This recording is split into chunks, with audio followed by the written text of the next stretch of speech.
So I'm gonna be real with you guys. I was literally about to fall asleep on the couch last night because it had been a long day, but I decided to keep SportsCenter on in the background just in case anything interesting came up, and I'm so glad I did. Because right when I was about to drift off, they started this segment about the Los Angeles Rams and their off-season moves that completely woke me up and had me sitting on the edge of my seat for the next 30 minutes. They were breaking down all the coaching staff changes that LA just announced, talking about Cliff Kingsbury coming in as assistant head coach, Brian Johnson joining as senior offensive assistant, Robert Woods returning as assistant receivers coach, and then the analysts started connecting all of these moves to a potential blockbuster acquisition that could completely transform the Rams' offense in 2026. And that's when they put Kyle Pitts' face right there on the screen and started making the case for why Los Angeles should go all in to bring the former top 5 pick from the Atlanta Falcons to Hollywood. Hey, what's up everyone? Before we dive into everything I have for you today, I need to share something real with you that would mean the absolute world to me. That subscribe button right there. Hitting it right now would bring me one step closer to my dream of reaching 1,000 subscribers. I know you're eager to get into all this content, but real quick, just smash that subscribe button and hit the notification bell. It's such a simple thing. It takes literally 1 second, but it's honestly the biggest way you can support this journey and help me reach that milestone. Trust me, every single subscription gets me closer to that goal. And honestly, it would mean everything to me. So, do me that quick favor right now and be part of this dream becoming reality. The whole discussion started with the coaching staff announcements, because the SportsCenter panel wanted to establish the context for what the Rams are trying to build on offense before they got into specific player targets. They talked about how Cliff Kingsbury is not actually coming in as a senior offensive assistant. Like it was initially reported, he's actually replacing Aubrey Pleasant as the assistant head coach, which is a much bigger role with significantly more influence on the offensive scheme and play-calling philosophy. The analysts were really excited about this because Kingsbury has proven himself as an innovative offensive mind, who can design plays that create mismatches and get playmakers the ball in space, and having him work directly with Sean McVay could lead to some really creative concepts that opposing defenses have never seen before. Then they talked about Brian Johnson coming in as the senior offensive assistant, and this is where the conversation started getting really interesting because Johnson was the passing game coordinator for the Washington Commanders for the last 2 seasons, working alongside Kingsbury. And before that, he was the offensive coordinator for the Philadelphia Eagles. The SportsCenter panel made the point that both of these guys have experience running offenses that excel at the screen game, at getting the ball to playmakers quickly, and at creating opportunities in the red zone, which has been an area where McVay has struggled at times during his tenure as head coach. When you bring in 2 offensive minds who specialize in exactly the areas where your offense has had problems, you're clearly signaling that you want to evolve and add new wrinkles to your playbook. The Robert Woods hiring was another big topic of discussion because Woods is coming back to LA as the assistant receivers coach after retiring as a Ram on a 1-day contract. And the analysts loved this move because it shows that McVay wants to have someone on staff who knows exactly what it takes to succeed as a receiver in his system. Woods was one of the best receivers in football during his time with the Rams. He understood the route concepts inside and out. He knew how to create separation within McVay's scheme, and now he's going to be teaching those same skills to the young receivers on the roster. The panel pointed out that the Rams' receiver room behind Puka Nacua and Davante Adams is pretty thin right now, with guys like Jordan Whittington and Keenan McCardell being the only real depth options, so having Woods there to develop whoever they bring in through free agency or the draft is going to be huge. Now here's where the conversation shifted to Kyle Pitts, and why the analysts think he would be the perfect addition to this evolving Rams offense. They started by laying out his 2025 season numbers, and honestly, I was impressed because I hadn't realized just how much Pitts bounced back last year after struggling in previous seasons. He caught 88 passes for 928 yards and 5 touchdowns, which is the kind of production you expect from a guy who was drafted 4th overall because of his rare combination of size, speed, and receiving ability. The Falcons clearly valued that production because they put the franchise tag on him to keep him in Atlanta for 2026.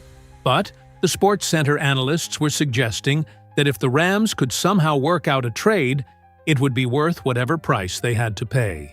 The first point they made about why Pitts fits so perfectly with the Rams is that he's a tight end with a receiver's skill set, who can create mismatches against any defender you put in front of him. At 6'6" and 245 pounds, he's too big and physical for cornerbacks to handle, but he's also too fast and athletic for linebackers and most safeties to cover one-on-one. The analysts showed some clips from his 2025 season, where he was just absolutely destroying defenders in the intermediate areas of the field, catching passes over the middle, and then using his athleticism to turn short gains into explosive plays.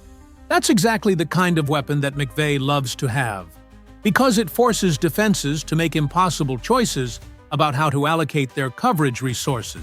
The SportsCenter panel then connected Pitts to the coaching staff changes and made the argument that everything the Rams have done this offseason suggests they want to become more creative and diverse in their offensive approach. With Cliff Kingsbury bringing his experience designing plays that feature mismatches, and with Brian Johnson adding his expertise in the passing game, having a player like Kyle Pitts would give them so many more options to work with. They talked about how the Commanders' offense with Jaden Daniels featured a lot of screens and quick throws to playmakers in space, and how bringing in Deebo Samuel specifically enhanced that element of their attack.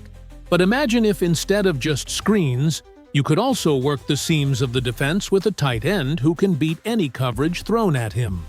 One of the analysts made a really sharp observation about how the Rams' red zone offense has been inconsistent over the years, and how adding Kyle Pitts could completely change that dynamic. When you get inside the 20-yard line, the field compresses, and it becomes harder to create separation with your receivers because there's less space to work with. But a tight end like Pitts, who can go up and high-point the ball, who can box out defenders in the end zone, who can run option routes and find soft spots in zone coverage, that's the kind of weapon that makes red zone offense so much easier. The panel showed some examples of how other teams have used elite tight ends in the red zone and made the case that McVay has never really had that type of player to work with during his time with the Rams. The discussion then shifted to how Pitts would complement the existing receiving core and elevate the ceiling of the entire offense. The analysts pointed out that Puka Nacua is already one of the best young receivers in the NFL, and that Davante Adams is a future Hall of Famer who can still produce at an elite level. But having just 2 guys who demand attention from the defense limits what you can do schematically. When you add a third weapon like Kyle Pitts, who absolutely has to be accounted for on every single play, you're suddenly putting defensive coordinators in impossible situations. Do you double Puka? Do you shade safety help toward Adams? Do you try to bracket Pitts with a linebacker and safety combination? There's no good answer, and that's exactly the kind of problem you want to create for opposing defenses. The SportsCenter panel also talked about the potential for Pitts to open up the running game for the Rams, and this was a really interesting angle that I hadn't considered before. When you have a tight end who's primarily known as a receiving threat, defenses have to respect the pass when he's on the field, which means they can't load the box and stack the line of scrimmage against the run. The analysts mentioned how important it is for McVay's offense to be able to run the ball effectively because it sets up all of the play-action concepts and bootleg designs that have been the foundation of his success. And having Pitts on the field forces defenses to at least consider the possibility of a pass on every single snap. There was a really detailed breakdown of how Pitts would fit into the specific route combinations that McVay likes to run. and the analysts showed some tape of how the Rams have used their tight ends in the past compared to what Pitts does in Atlanta.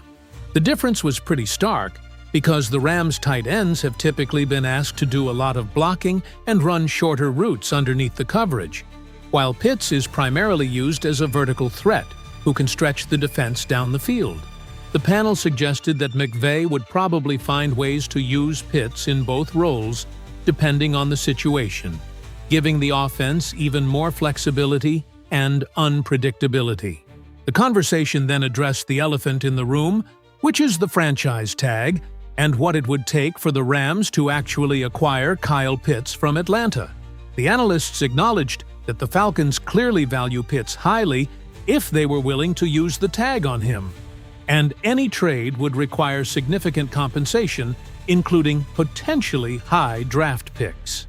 But they also pointed out that the Rams have shown a willingness to be aggressive when they see an opportunity to add a difference-making player, and the combination of their coaching staff additions and their existing offensive weapons suggests that they're in win-now mode rather than building for the future.